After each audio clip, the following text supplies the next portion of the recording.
Customized Kiridashi knife. Naka force patina siya.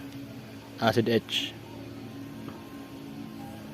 Full tang, deer antler scales, marabical scabbard. And ito yung clip para madali lang isokbit. So pabor siya sa kanan. Meron siyang leather na paracord. May leather din siya sa gitna. So yung talim niya razor sharp, and ito na lang yung hanapin natin kung functional ba to. So siguro mamaya ng gabi.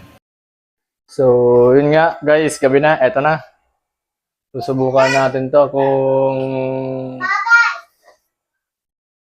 functional mga kabukas. Hey! All goods guys, all goods.